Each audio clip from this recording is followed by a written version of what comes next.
hal yang begitu menentukan, maka di kubur kita mendapatkan 3 pertanyaan yang jauh-jauh hari kita sudah mendapatkan bocorannya. Pertanyaan pertama, siapa Tuhanmu? Apa agamamu? Siapa nabimu? Insya Allah, sebenarnya kalau kita menghafal ini, tidak ada yang dapat nilai 6 ya. Semuanya di atas 9. Ya. Tapi karena transit di kubur ditanya itu bukan faktor hafalan, bukan hanya ya pengetahuan, tetapi kedekatan, ittiba, mengikuti Rasul, itu yang kemudian membuat kita agak kerepotan. Sehingga sesi pada setiap pekan pertama malam Kamis ya, kita mendalami ini ya, mendalami ini.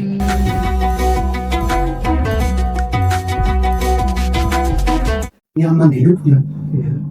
Bukan paling kaya, bukan paling enak, malah boleh dikatakan di antara paman-pamannya Abu Thalib yang paling susah. Anaknya juga banyak. Di dalam sirah dikatakan Abu Thalib anaknya 6 orang.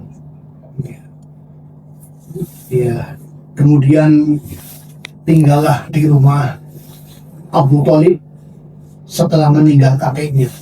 Luar biasa ya, ya perjalanan seorang anak dari kandungan ayahnya sudah meninggal. Usia 6 tahun menyusul ibunya.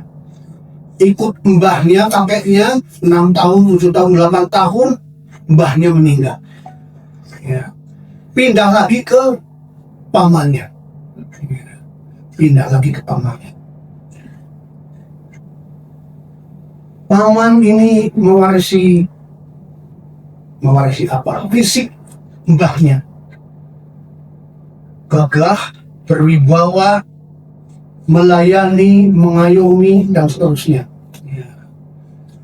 Mungkin ini juga salah satu yang membuat dipilih Abu Thalib untuk mengasuh Nabi kecil. Tinggal di rumahnya. Walaupun anak kemenakan dianggap anaknya sendiri, diasuh baik-baik, dilayani, malah lebih kepada mengistimewakan Muhammad kecil dibandingkan dengan anak kandungnya. Kalau hidangan sudah siap misalnya,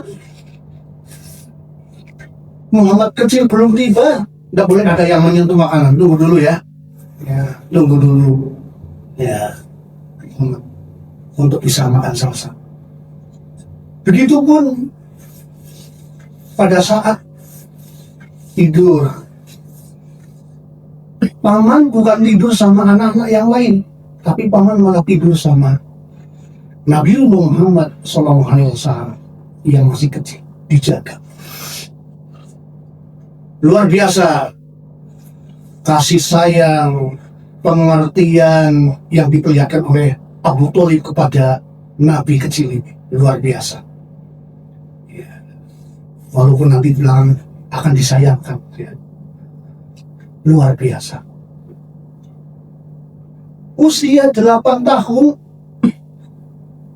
tapi karena sudah terasa kepekaan ya, sehingga tinggal masa cilacapnya apa, ngenger di rumah pamannya, lama-lama juga merasa bahwa oh paman juga ternyata orang susah. Kalau begitu saya harus membantu. Kalau begitu saya harus meringankan penderitaannya, ya. Membantu keperluannya. Apa boleh buat, saya akan memberanikan diri usul mau cari kerjaan. Dan pekerjaan yang dipilih adalah menjadi penggembala. Kenapa menjadi penggembala yang dipilih? Pertama, menjadi penggembala adalah tidak perlu pakai modal. Yang kedua, tidak ditanya pengalaman kerja. Ya. Apalagi sebelumnya waktu tinggal di Ibu Susuan, Ibu Halimah di kampung saat dia juga pernah lah belajar menggembala dulu pada usia 4 tahun, sehingga Plok menyampaikan kepada pamannya, wahai pamanku, saya berniat untuk bekerja menggembala. Terperanjat banget, kaget luar biasa, anak kecil kok pikirannya seperti ini, gitu ya. Aduh, nggak usah nak. Pokoknya paman akan bekerja keras untuk bisa memberikan yang terbaik untuk engkau, wahai Muhammad, anakku. Ya. Jangan, tidak boleh. Begitupun bibinya. Bibinya juga kebetulan ya, orang di Arab namanya, banyak namanya ya. Namanya juga Fatimah. Fatimah binti Hasan. Lebih-lebih bibinya. Wah, jangan. Ya, bukan saja tidak enak dengan saudara yang lain, engkau sebenarnya istimewa di rumah ini, ya. Biar anak-anak kita yang lain capek, kamu jangan capek, begitu. Tapi ternyata lagi tidak bisa dibendung. Ya. Tidak bisa dibendung. Saya harus bekerja. Saya harus membantu paman. Karena sudah begitu, sehingga paman menawarkan, kalau begitu saya akan carikan pemilik kambing yang banyak untuk bisa menjadi juraganmu, ya, dicarikan menjadi penggembala. Ya. Luar biasa, ya. Kemudian menggembala kambing, ya, menggembala. Kalau di Amerika sana menggembala, misalnya menggembala sapi, ya keren, koboi, sampai dibilang keren pokoknya. Mungkin juga pekerjaan termasuk prestasi, ya, pekerjaan yang bagus, ya. Tapi apa bagusnya, apa kerennya menjadi penggembala kambing? Apa menariknya jadi penggembala kambing? Tapi lagi-lagi ini adalah rekayasa Allah Subhanahu wa Ta'ala, bahwa dengan menggembala, ya, banyak sekali, ya, sifat kebiasaan, ya, yang diperlukan pada saat nanti menjadi pemimpin, pada saat nanti menjadi nabi, pada saat nanti mengurus umat, ya, mengurus umat.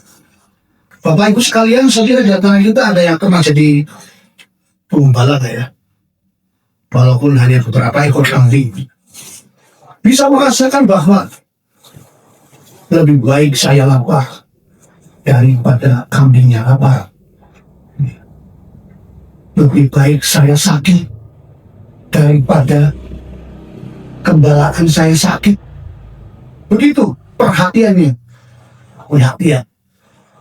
Karena selanjutnya sebenarnya memang umat ini mirip-mirip kambing, ya, yang butuh perhatian, butuh perlindungan, butuh dikenyangkan, ya, butuh diarahkan, butuh diselamatkan, ya.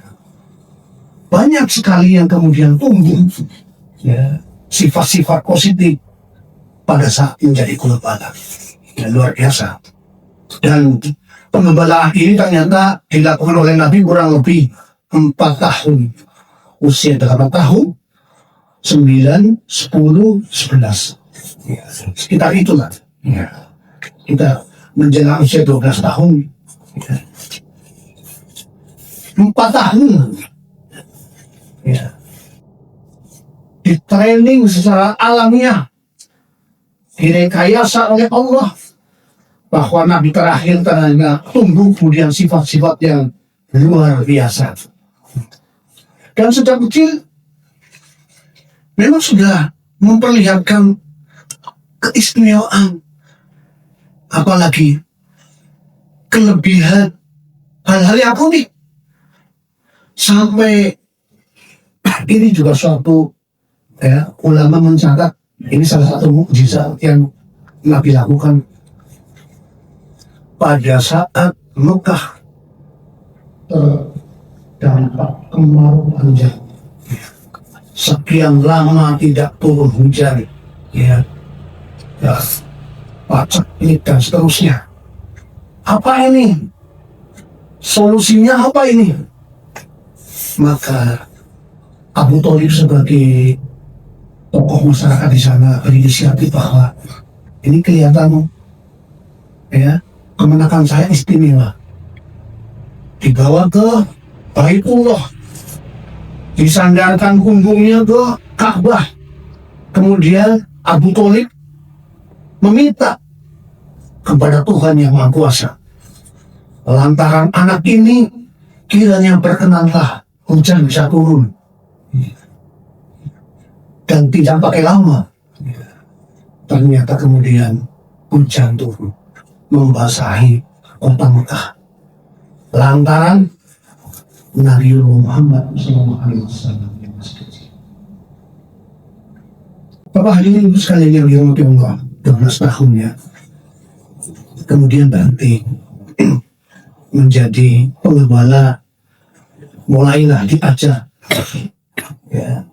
jalan jauh ke luar negeri. Tidak main-main ya, usia 12 tahun Nabi melakukan perjalanan ke luar negeri yang pertama. Dan usia 18 tahun Nabi sudah 12 kali ke luar negeri. Jadi wawasan sudah global. Wawasannya sudah global. Tidak main-main. Di tempat yang dikunjungi juga ketemu dengan berbagai suku, bangsa, budaya. Pada saat usia 12 tahun diajak menemani berdagang oleh pamannya Abu Thalib dalam kafilah Mekah ke Syam. Menjelang memasuki kota di Syam, ternyata ada pendeta yang memperhatikan ini ada sesuatu yang unik. Ada awan berarah, ada pohon menunduk, ada batu-batu dan seterusnya gitu ya. Ini ada sesuatu yang unik ini. Pasti ada yang istimewa di dalam rombongan kafilah dagang ini.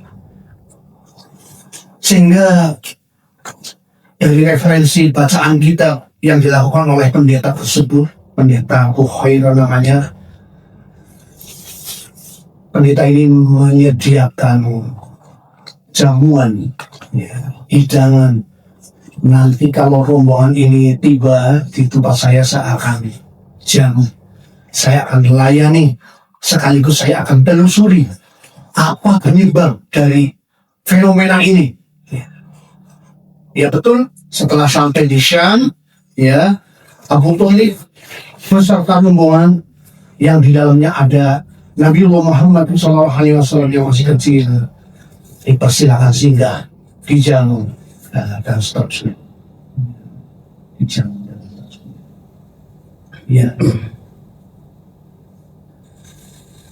Sang pendeta tidak lepas memperhatikan anak kecil yang istimewa ini, sehingga kemudian bertanya kepada Abu Thalib, ini siapa Pak? Abu Thalib menyampaikan, itu anakku. Dari hasil pembacaan referensi yang dimiliki oleh pendeta Bukhairah, maka pendeta itu langsung menyela, enggak, ini bukan anakku. Seharusnya Bapak, anak ini sudah tidak punya bapak. Seharusnya anak ini sudah tidak punya bapak. Iya betul. Dia anak kemenakan saya. Memang dia anak yatim. Iya betul kan? Begitulah kata Bukhairah. Kemudian dicari tanda yang lain, tanda kenabian yang lain. semakin yakin. Apalagi dengan kemana Nabi pergi selalu dinaungi oleh awan, dijaga. Sampai kemudian menyampaikan kepada Abu Thalib sang pendeta itu, wahai bapak, ketahuilah bahwa anak ini akan menjadi orang besar, akan menjadi nabi akhir zaman, ya. Tolong dijaga baik-baik, ya. Dan hati-hati, kalau sampai nanti orang Yahudi tahu, maka bisa ada hal yang tidak diinginkan. Begitu. Sampai kemudian Abu Thalib khawatir, mempercepat kegiatannya di Syam, kemudian pulang lebih cepat untuk segera bisa membawa kembali Nabi Muhammad sallallahu alaihi wasallam. Ia masih kecil. Inilah Bapak Ibu yang dirahmati Allah, ya, Nabi, ya, calon Nabi yang istimewa, yang sejak kecil sudah dijaga, diantar, ditumbuhkan sifat-sifat, dipersiapkan yang memang nanti diperlukan, yang memang diperlukan. Begitulah sekian lama bersama dengan Abu Thalib, sampai di dalam sejarah dikatakan tinggal bersama Abu Thalib itu sampai ada yang mengatakan 40 tahun, ada yang mengatakan 25 tahun bersama-sama dengan Abu Thalib terus, ya, bersama dengan Abu Thalib terus, ya. Sampai kemudian pada usia 25 tahun menikah dengan Khadijah, usia 40 tahun menjadi nabi, dan paman ternyata kasih sayangnya tidak berkurang. Walaupun tidak menyampaikan keislamannya, tapi paman begitu utuh memberikan dukungan, memberikan memberikan penjagaan, perlindungan, pembelaan kepada Nabi Muhammad SAW. Ya, apapun yang dilakukan. Sampai sebenarnya Abu Thalib sendiri kewalahan, ya, kewalahan. Sehingga ada ustadz yang berseloroh di awal-awal Islam di kota Mekah itu ada 3 Abu. Ada Abu Bakar As-Siddiq, ada Abu Jahal, ada Abu Thalib. Ya. Abu Bakar As-Siddiq, apa yang disampaikan oleh Nabi langsung diterima, dibenarkan. Nah, ini profil Abu Bakar As-Siddiq. Profil yang kedua, Abu Jahal. Apa yang disampaikan oleh Nabi selalu ditentang, dimusuhi, dilawan. Beda lagi Abu Thalib. Nabi diberikan sarana, fasilitas, perlindungan, tapi Nabi tidak mau ikut-ikut. Abu Thalib tidak ikut-ikut. Begitu yang dilakukan Abu Thalib.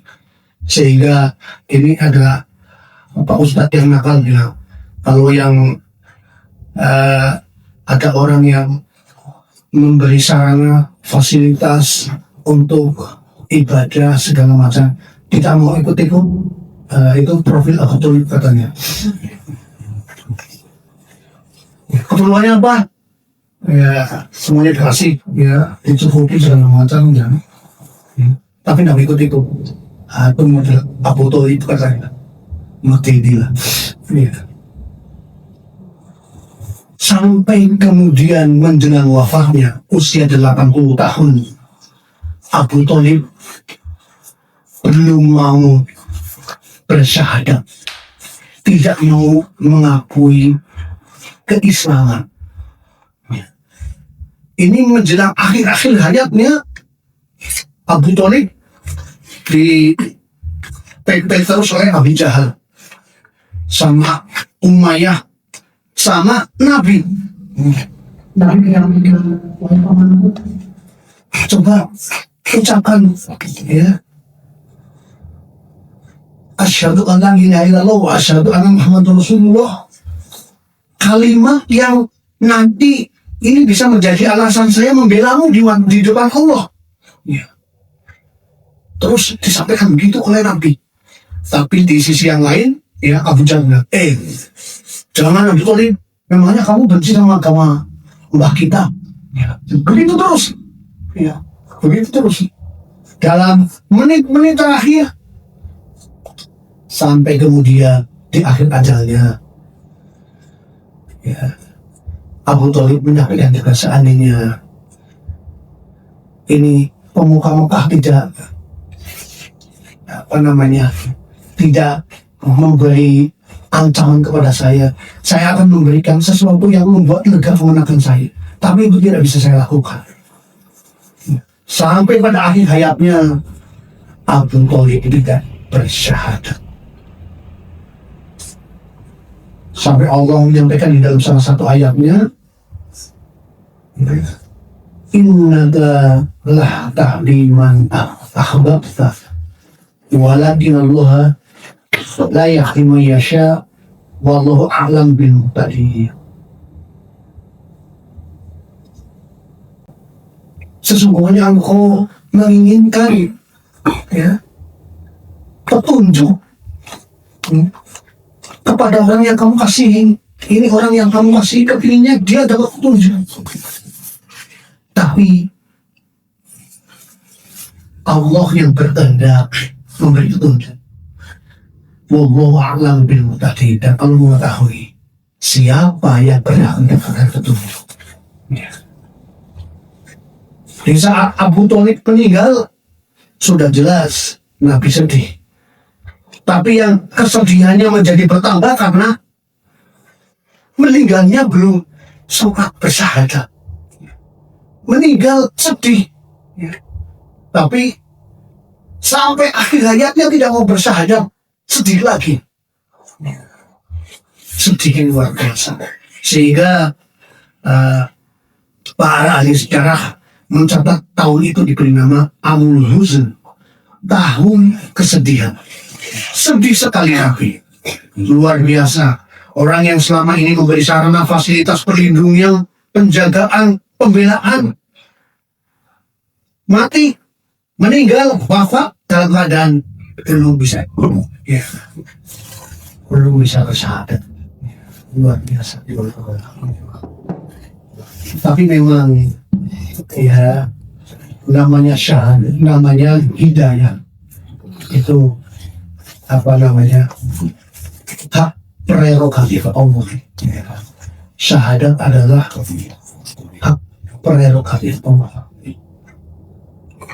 Bagaimana sahabat yang lain mendapatkan hidayah, ya,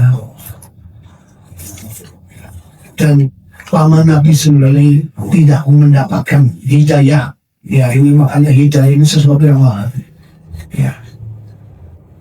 Nabi tidak bisa memberi hidayah kepada orang yang berjubah. Dan hidayah itu memang harus diusahakan oleh kedua belah pihak yang berharap agar orang itu dapat hidayah. Ya, ia berusaha berdoa. Yang mau mendapat hidayah juga begitu. Tapi kalau kemudian yang berkehendak hanya sepihak, maka memang berat. Maka memang berat untuk mendapatkan hidayah. Nah, ini yang terjadi dengan Abu Thalib. Pernah suatu kesempatan ada seorang sahabat yang bertanya, ya Rasulullah, Abu Thalib kan keluarga pamanmu, kontribusinya kepada Islam ini luar biasa. Memang udah ada dispensasi nanti disiksa oleh Allah karena kedekatan denganmu, begitu ya terjemah bebasnya. Maka kemudian Nabi menyampaikan, iya, Abu Thalib itu karena kedekatannya dengan saya itu disiksa, tetap disiksa walaupun sudah dispensasi siksanya, ya, diringankan siksanya, hanya dikasih bara di tumit, ya, dikasih bara di tumit, otaknya mendidih. Apa namanya? Iya, bara nerangan ditaruh di tumit, otaknya bisa mendidih. Ya, itu sudah diberi keringanan. Bagaimana yang tidak diberi keringanan? Sehingga karena ini hal yang mahal, maka ini juga harus kita upayakan terus. Minimal dalam satu hari kita berdoa kepada Allah di surat Al-Fatihah, ihdinas siratal mustaqim. Ini kita stresi, kita tekankan, ya, iya karena Abu wa iya karena nasta'in.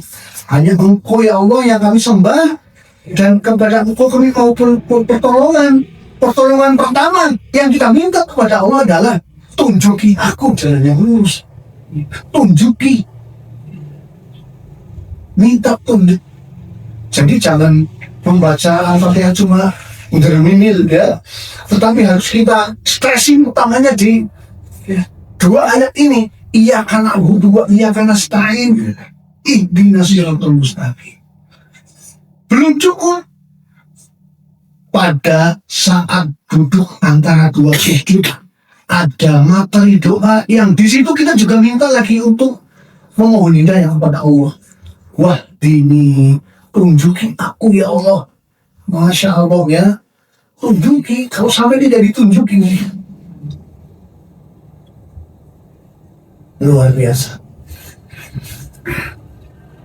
Allahumma arhamni bitarkil ma'asi dan ma'akwitani warhamni anakallafa ma la ya'nini warzuqni husna nazari fima yurdika ani.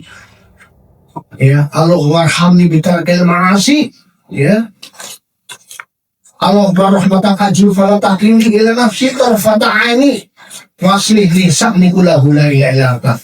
Ya, Allahumma rahmataka, ya Allah, dengan rahmatmu jangan biarkan saya ini sekejap mata, ya, ini urusan saya sebaiknya semuanya ditangani oleh Engkau ya Allah. Kalau sampai sekejap mata saja saya yang urus, bahaya. Ya, semuanya biar Allah yang menangani. Apalagi kalau kaitannya dengan hidayah, kaitannya dengan petunjuk. Ya, Bapak Ibu sekalian yang dirahmati Allah, ya, inilah perjalanan Nabi bersama dengan Abu Thalib pamannya. Abu Thalib pamannya. Pamannya memberikan sarana fasilitas yang luar biasa. Walaupun nyaris pamannya menyerah pada saat dipepet oleh para tokoh kafir Quraisy, maka Nabi dipanggil oleh pamannya, wahai anakku, wahai anak kemenanganku, kamu jangan menusakkan saya lah, kamu jangan merepotkan saya lah. Itu tadi, ya, para tokoh Quraisy datang ke saya memberi pesan begini, agar kamu jangan begini-begini. Sangkaan Nabi bahwa ini paman berarti sudah lepas tangan sama saya, ini paman berarti sudah menyerah menjaga saya, melindungi saya. Maka kemudian apa yang dikatakan oleh Nabi kepada pamannya? Wahai pamanku, seandainya matahari diletakkan di tangan kananku dan rembulan diletakkan di tangan kiriku, maka saya tidak akan berhenti, ya, melakukan usaha ini sampai usaha ini berhasil atau hancur, biar hancur bersama-sama dengan saya. Ya. Kaget pamannya. Oh begitu? Kalau begitu, lanjut saja, silakan. Lanjut. Aman. Tetap akan saya jaga. Tetap akan saya bela. Kemudian ulama mengulas, sudah sebanyak itu pengorbanan Abu Thalib kok tidak mendapatkan hidayah, ya? Ya, kemudian ulasannya banyak. Oh, karena dia menjaga Nabi karena kerabat, bukan karena faktor taat syariat oleh kerabat. Dia Saya atur, dia saya urus, dia saya jaga karena dulur. Tidak ada urusannya dengan agama, karena dia itu adalah sedulurku. Apalagi motif menjaga Nabi memang tidak kaleng-kaleng begitu ya, sepenuhnya. Karena tidak ada orientasi Abu Talib bahwa saya menjaga Nabi ini lillahi ta'ala, tidak ada. Ya. Niatnya Abu Talib ya tidak ada harapan akhirat menjaga dunia. Makanya bahayanya itu, beramal tidak ada motif akhirat itu bahaya. Beramal tidak ada motif akhirat. Jadi apa saja yang kita lakukan harus ada motif akhirat. Ya. Habis merokok, pegang puntung, buang saja, motifnya akhirat. Saya lempar ke tempat sampah, tidak di tempat sembarangan, karena Engkau ya Allah berat. Ya. Itu baru buat puntung. Apalagi hal-hal kecil semuanya harus bermotivasi akhirat. Tapi kalau tidak bermotivasi akhirat, ya berhenti di dunia. Ya, tidak ada nilainya di mata Allah. Ya. Seperti seperti tipuan optik, fata morgana. Dikiranya amalnya banyak, ternyata motifnya hanya dunia. Tidak semua. Sehingga menghadap kepada Allah, menyangka amalnya banyak, ternyata tidak dapat apa-apa. Bapak hadirin sekalian, ibu yang dirahmati Allah, semoga kita bisa semakin mengenal lebih dekat profil Nabi, ya, sehingga kita semakin cinta, ya, semakin bisa memberi jawaban pasti di kubur. Siapa nabinya? Ya, nabinya adalah Nabi Muhammad Sallallahu Alaihi Wasallam. Suri pola dan saya, iktiba saya. Saya kira itu di kesempatan ini mungkin ada yang melihat apa tambahan pertanyaan.